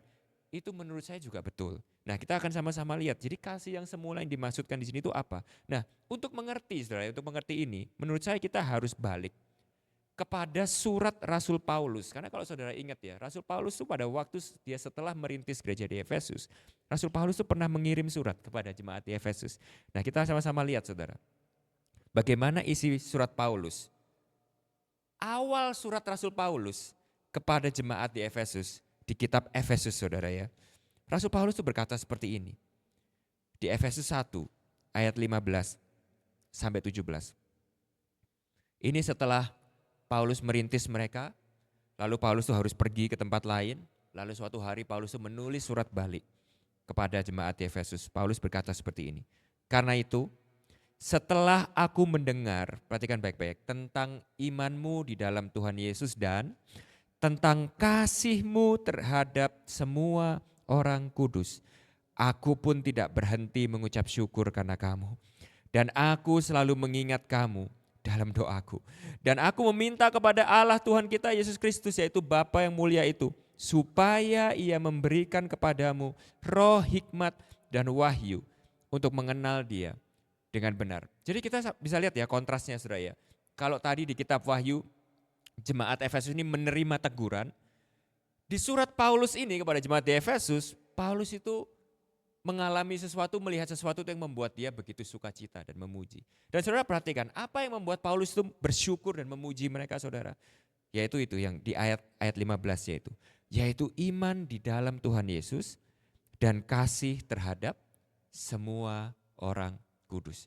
Jadi kalau saudara tanya sama saya, jadi kasih yang semula yang ditegur oleh penulis Wahyu kepada gereja di Efesus itu kasih terhadap Tuhan atau kasih terhadap sesama? Jawabannya menurut saya saudara ya, dua-duanya itu tidak bisa dipisahkan.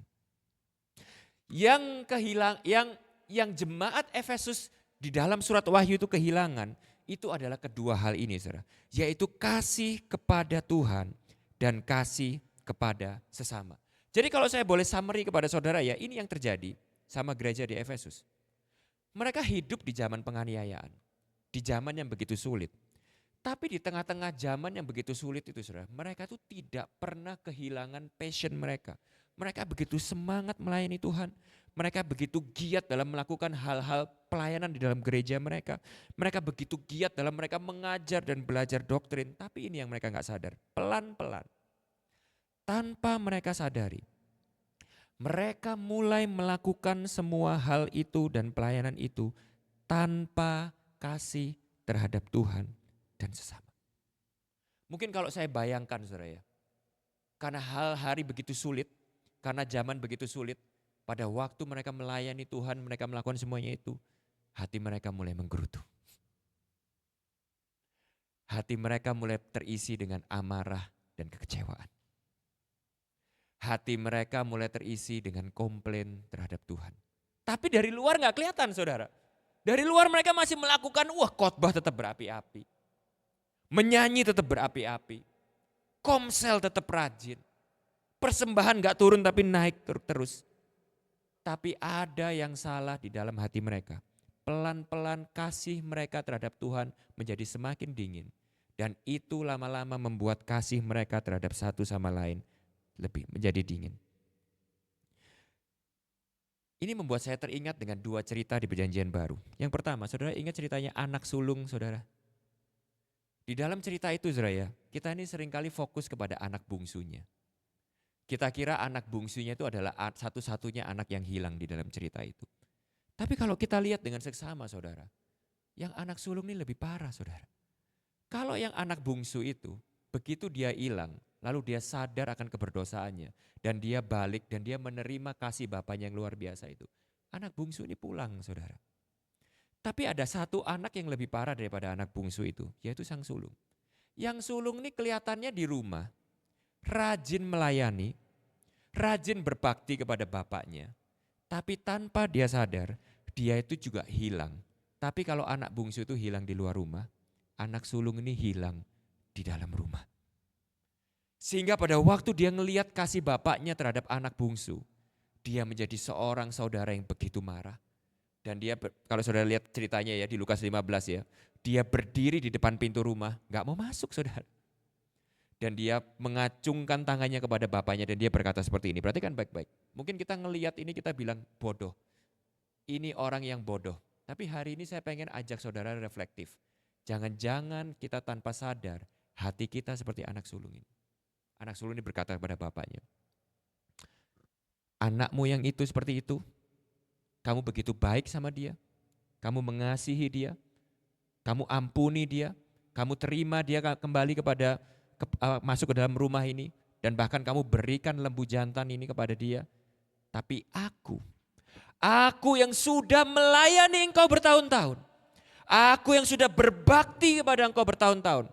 Kalau bahasa kita hari ini saudara, aku yang udah gak pernah bolong doa, aku gak pernah bolong baca Alkitab, aku gak pernah bolong kasih persembahan, aku yang gak pernah aneh-aneh, aku nih orang yang baik, gak pernah berdosa seperti orang-orang itu. Kenapa hidupku tidak baik, lebih baik daripada mereka? Kenapa engkau gak memberkati aku, mengasihi kepada aku yang seharusnya aku layak untuk aku terima karena semua bakti dan pengorbananku ini? Saudara tahu, hati anak sulung ini ternyata tidak beda dengan hati anak bungsu pada waktu semula dia terhilang. Hanya semuanya itu begitu rapi terbungkus di dalam pelayanan dan baktinya dia. Dan pada waktu kapan hati itu mulai aslinya itu mulai kelihatan saudara? Pada waktu dia tidak mendapatkan apa yang dia itu inginkan saudara. Atau saudara mungkin ingat ceritanya tentang seorang yang bernama Marta. Yang adalah menurut saya saudara gambaran daripada anak bungsu dan anak sulung ini. Marta ini ciciknya, Maria ini memenya saudara. Suatu hari Maria, kita tahu ceritanya Maria saudara ya. Dia adalah seorang perempuan berdosa yang sudah merasakan kasih karunia Tuhan. Kalau Marta ciciknya gak pernah aneh-aneh saudara. Selalu rajin melayani Tuhan. Suatu hari pada waktu Yesus mengajar di rumahnya, Maria ini dengan polosnya duduk di pangkuan kaki Tuhan. Tidak melakukan apa-apa. Marta begitu sibuk melayani Tuhan. Bayangin nih kalau misalnya hari ini saudara yang khotbah bukan Antoni Pribudi, yang khotbah itu Yesus Kristus gitu ya. Marta ini ngelihat gila nih tamu VIP banget. Sehingga dia ini jadi orang yang paling sibuk di gereja saudara. Saya selalu bilang sama orang-orang yang paling sibuk di gereja saudara, di gereja saya bukan di sini saudara ya. Sama orang-orang yang paling sibuk di gereja saya itu biasanya paling sering saya ajak ngobrol dan saya bilang, hatimu aman? Kenapa saudara? Orang ini melakukan semuanya. Yang nyediain catering dia. Yang ngatur kursi dia, yang nyediain antar jemput pembicara dia, yang ngatur semuanya donasi dia, yang ngatur semuanya dia, wah bagi-bagi makanan semua, bagus. Bagus gak saudara? Bagus.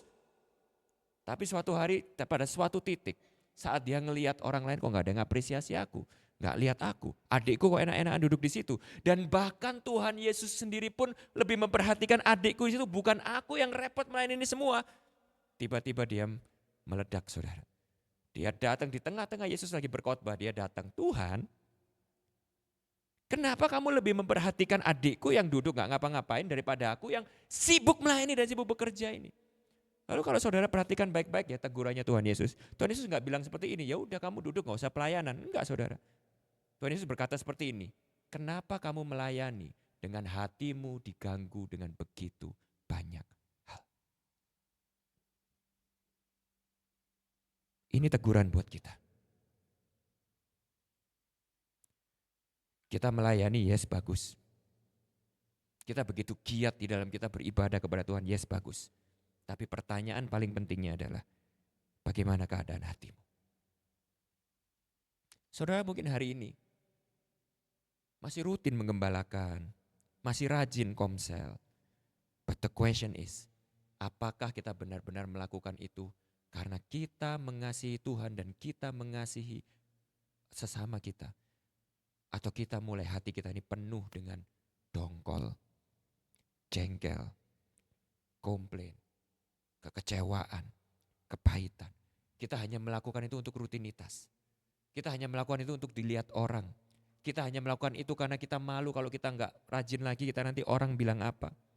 Saudara, the most important reminder hari ini, itu adalah apakah di dalam hati kita itu motivasi yang terutama itu adalah masih kepada kasih kepada Yesus dan kasih kepada sesama.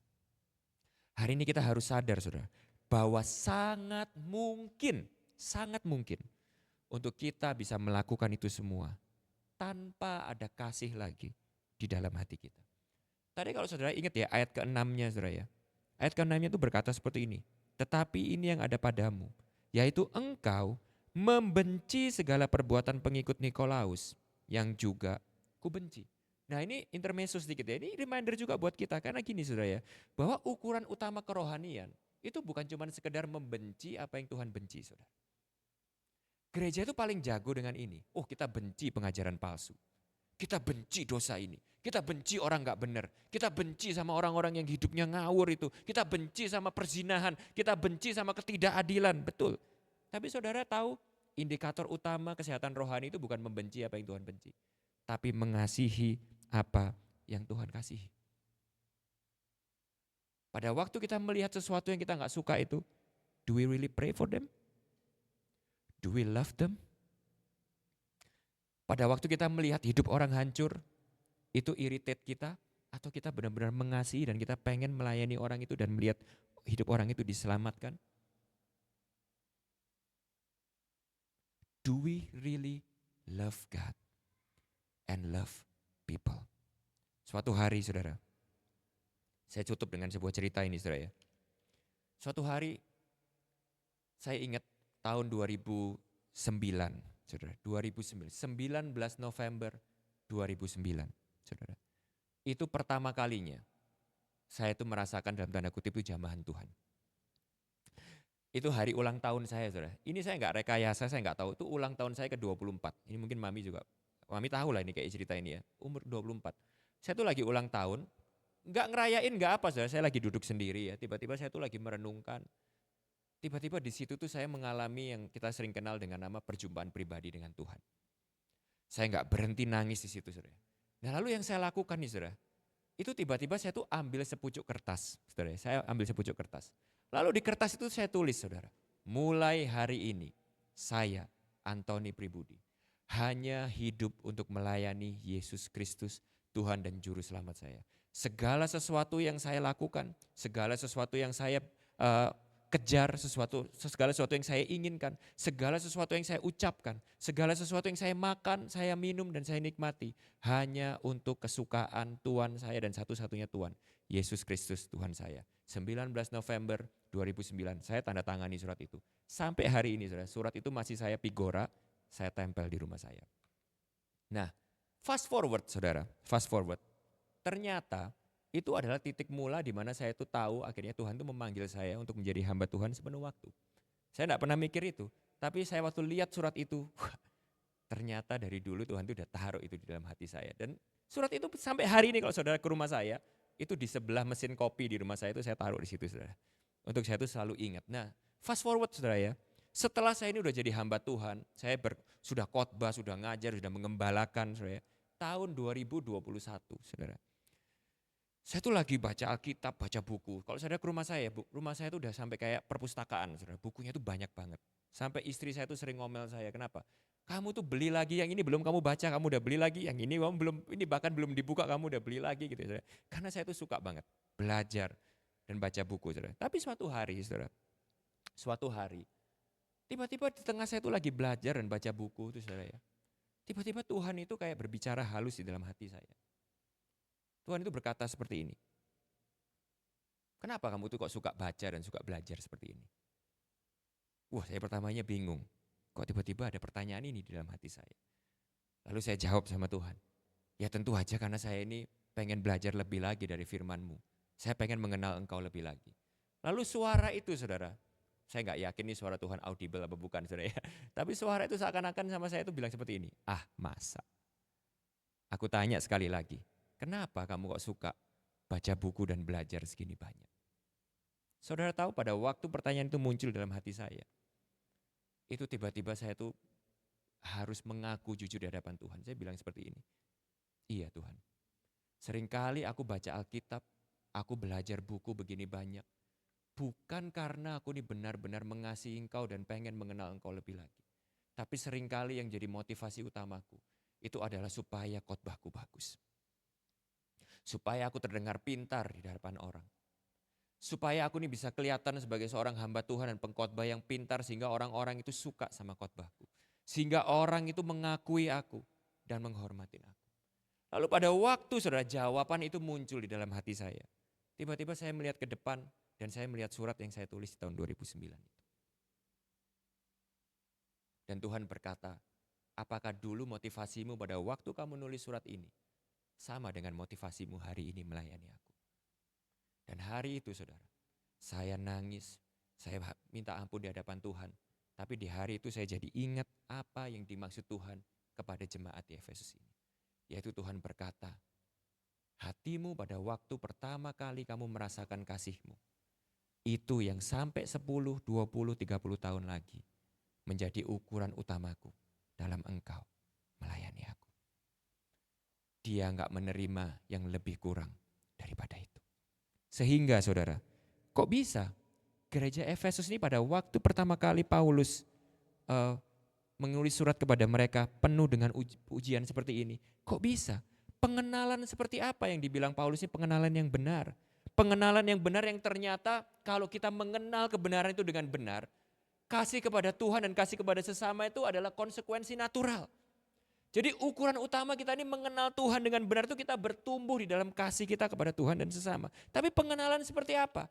Nah kita harus mundur saudara ke ayat satunya saudara. Ke ayat satunya. Kita baca mulai dari ayat 3 aja saudara ya. Kita skip salamnya saudara. Tapi di ayat ketiga Paulus berkata seperti ini. Terpujilah Allah dan Bapa Tuhan kita Yesus Kristus. Yang dalam Kristus telah mengaruniakan kepada kita segala berkat rohani di dalam surga. Sebab di dalam Dia Allah telah memilih kita sebelum dunia dijadikan. Supaya kita kudus dan tak bercacat di hadapannya. Jadi yang pertama Paulus cuma pengen tahu kalau kita hari ini bisa menjadi orang kudus. Kalau kita hari ini bisa jadi orang Kristen. Kalau kita bahkan hari ini bisa ke gereja dan melayani Dia. Itu karena Dia yang terlebih dahulu memilih kita. Namun memilih kita dengan cara seperti apa? Ayat kelima perhatikan baik-baik. Di dalam kasih. Gak ada motivasi lain. Tidak ada embel-embel lain. Di dalam kasih. Bukan karena kehebatan kita, bukan karena kelayakan kita. Di dalam kasih. Ia telah menentukan kita dari semula. Oleh Yesus Kristus untuk menjadi anak-anaknya. Sesuai dengan kerelaan kehendaknya. Kata kerelaan di situ bahasa aslinya pleasure. Kesukaannya. Sukacitanya. Supaya terpujilah kasih karunia-Nya yang mulia. Yang dikaruniakannya kepada kita di dalam Dia. Yang dikasihinya. Sebab di dalam Dia dan oleh darahnya kita beroleh penebusan. Yaitu pengampunan dosa. Menurut kekayaan kasih karunia-Nya. Yang dilimpahkannya kepada kita di dalam segala hikmat dan pengertian. Sebab Ia telah menyatakan rahasia kehendaknya kepada kita. Sesuai dengan rencana kerelaannya. Yaitu rencana kerelaan. Sekali lagi kata kerelaan itu bahasa yang lebih tepatnya adalah pleasure. Kesukaan. Karena kesukaannya kepada kita. Yang dari semula telah ditetapkannya dalam Kristus. Sebagai persiapan kegenapan waktu untuk mempersatukan di dalam Kristus. Sebagai kepala segala sesuatu. Baik di sorga maupun yang di bumi. Aku katakan di dalam Kristus. Karena di dalam Dialah kami mendapat bagian yang dijanjikan. Kami yang dari semula ditentukan untuk menerima bagian itu. Sesuai dengan maksud Allah. Yang di dalam segala sesuatu bekerja menurut keputusan kehendaknya. Supaya kami yang sebelumnya telah menaruh harapan pada Kristus. Boleh menjadi puji-pujian bagi kemuliaannya. Ayat 13. Di dalam Dia kamu juga. Karena kamu telah mendengar firman kebenaran. Yaitu Injil keselamatanmu. Di dalam Dia kamu juga. Ketika kamu percaya. Dimateraikan dengan Roh Kudus yang dijanjikannya itu. Dan Roh Kudus itu adalah jaminan bagi kita sampai kita memperoleh seluruhnya, yaitu penebusan yang menjadikan kita milik Allah untuk memuji kemuliaannya itu. So here's the thing saudara, saya tutup dengan ini ya. Sangat mudah untuk kita seperti jemaat di Efesus bergeser dari dalam segala bakti, pelayanan dan ibadah kita saat kita lupa akan Injil yang menyelamatkan kita. Jadi hal ini yang dari awal Paulus sudah ingatkan kepada mereka. Ini yang jemaat Efesus di surat Wahyu itu lupakan. Dan di sini kita diingatkan saudara, sama seperti jemaat Efesus. Kita bukan hanya perlu Injil di awal kekristenan kita. Tapi di sini kita justru bisa lihat saudara. Kita justru semakin perlu untuk semakin mengerti dan mengenal Injil. Semakin lama kita jadi orang Kristen saudara. Semakin lama jadi orang Kristen kita harus diingatkan akan kasih yang dari semula membuat kita hari ini bisa jadi orang Kristen. Dan perhatikan baik-baik saudara. Injil bukan hanya sebuah pengajaran dasar yang membuat kita menjadi bodoh. Tapi sebaliknya di ayat ke-8. Injil itu yang akan bisa secara melimpah memberikan kita segala hikmat dan pengertian. Jadi hari ini mungkin kita perlu diingatkan saudara. Setiap kali kita mulai melayani dengan hati yang menggerutu, dengan hati yang penuh kekecewaan, dengan hati yang mungkin sudah banyak motivasi lain yang mengganggu kita. Kita mulai melayani hanya karena rutinitas. Kita mulai melayani hanya karena kita pengen mencari sesuatu, mengharapkan sesuatu. Kita melayani, tapi mungkin ada di antara kita yang di akhir tahun ini kita harus refleksi dan evaluasi. Kita melayani tapi kita udah tidak melakukannya dengan sukacita lagi. Tapi lebih banyak rasa capek, amarah, kekecewaan yang menguasai hati kita. Kita harus ingat apa yang Yesus lakukan buat kita dan bagaimana dia melakukan itu. Bagaimana dia melakukan itu? Dengan sukacita. Dari semula. Bahkan sebelum kita melakukan apapun buat dia. Dari semula. Di dalam sukacita, kesukaan dan kasihnya. Dia telah menetapkan untuk memilih kita. Dan di dalam kerelaan memberikan nyawanya, memberikan yang terbaik dari dirinya. Untuk dia bisa menyelamatkan kita dan menjadikan kita hari ini sebagai anak-anaknya. Dan memanggil kita untuk melayani dia. Jadi setiap kali kita bisa melayani hari ini dengan motivasi yang keliru, kita harus ingat apa motivasi Yesus dan apa yang dia sudah lakukan pada waktu dia memberikan yang terbaik bagi kita.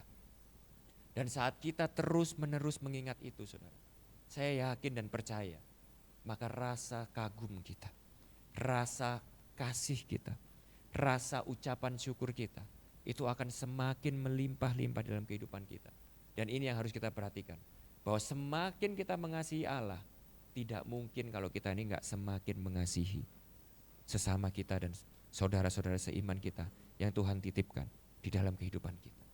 Dan kita harus sadari betul, pada waktu kita mulai melakukan banyak hal, tapi motivasinya bukan karena kita mengasihi orang-orang tersebut. Ingat saudara, tinggal tunggu waktu. Suatu hari kita akan menjadi seperti jemaat di Efesus. Kita mulai akan melakukan hal-hal itu, tapi hati kita begitu dingin. Kita sekali lagi harus ingat, Injil yang menyelamatkan kita itu. Dan biarlah Injil itu yang selalu membentuk dan menjaga motivasi hati kita di dalam kita melayani dia. Mari kita sama-sama berdoa.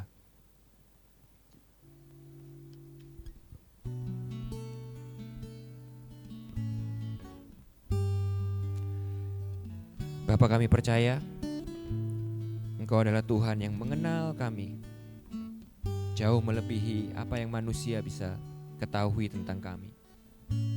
Hari ini di penghujung akhir tahun 2024 ini mungkin Tuhan, biarlah ini yang menjadi refleksi kami, renungan kami. Kami datang apa adanya kepada hadapan-Mu, sepenuhnya mengakui bahwa Engkau adalah Tuhan yang melihat jauh ke dalam hati kami. Engkau Tuhan yang mengenal hati kami. Engkau Tuhan yang menguji hati dan batin kami. Hari ini kami mau mengaku di hadapan-Mu Tuhan, kalau mungkin ada di antara kami yang mulai hati kami di akhir tahun ini mulai sedikit melenceng. Kami perlu Engkau untuk kembali menjamah hati kami. Karena mungkin kami akui kami kehilangan sukacita itu. Kami kehilangan sukacita keselamatan itu. Kami mulai melayani hanya karena rutinitas. Kami mulai melayani dengan motivasi-motivasi yang lain.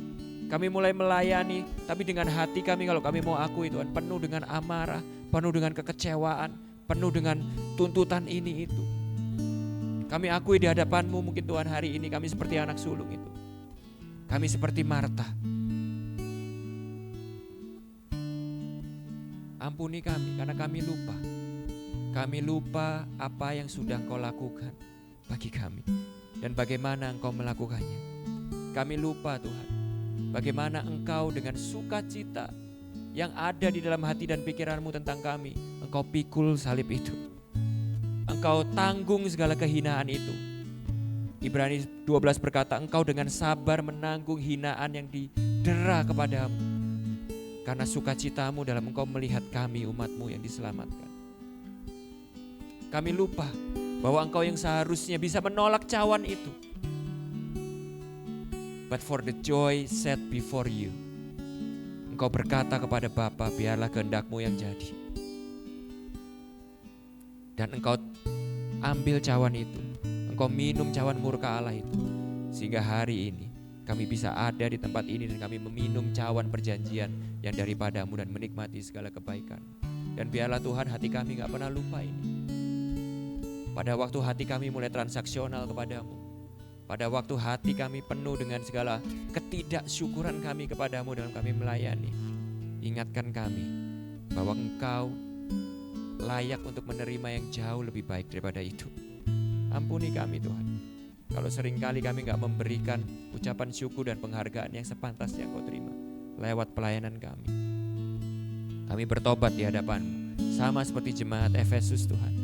Hari ini kami bertobat, bantu kami untuk kami bisa kembali kepada kasih kami yang semula. Dan biarlah bantu kami sebagai gereja-Mu, sama seperti jemaat di Efesus, kami tidak akan bisa menjadi terang dan menjadi kaki dian-Mu di kota ini kalau hati kami mulai kehilangan kasih kami kepada sesama. Kami menjadi gereja yang asik dengan diri kami sendiri. Kami menjadi gereja yang asik dengan program kami sendiri. Kami menikmati Injil hanya untuk keuntungan kami sendiri. Injil menjadi sesuatu yang berpusat pada diri kami sendiri. Hari ini kami mohon ampun Tuhan. Bakar hati kami. Sehingga kasih kami kepadamu untuk menimbulkan dan menumbuhkan kasih kami kepada kota ini, kepada sesama kami, kepada saudara-saudara kami. Dan biarlah Injil yang kami sudah terima itu, dengan kasih yang baru ini kami bisa bawa kepada kota ini. Sehingga kami bisa menjadi saluran berkat-Mu, saluran kasih-Mu bagi sesama dan saudara-saudara kami Tuhan. Bantu kami Tuhan, bantu kami. Terima kasih, kami serahkan sepenuhnya. Bapak, sekali lagi hamba-Mu terbatas, waktu dan tempat kami terbatas, kami adalah manusia-manusia terbatas. Tapi Roh Kudus Engkau yang tidak terbatas, biarlah Engkau yang bekerja di dalam setiap hati kami, menyempurnakan firman yang sudah kami dengar. Sehingga kami bisa kembali merenungkan, kami kembali bertobat, kami kembali bisa mempunyai hati yang benar di hadapan-Mu. Terima kasih Roh Kudus Engkau yang terus bekerja dalam hati dan pikiran kami. Di dalam nama-Mu kami berdoa dan mengucap syukur. Mari ambil waktu sejenak jemaat Tuhan untuk kita meresponi firman Tuhan, berita anugerah yang sudah disampaikan kepada kita. Dan biarlah kita mengucap syukur atasnya dan kita bukan menjadi pendengar saja tetapi menjadi pelaku-pelaku kebenarannya.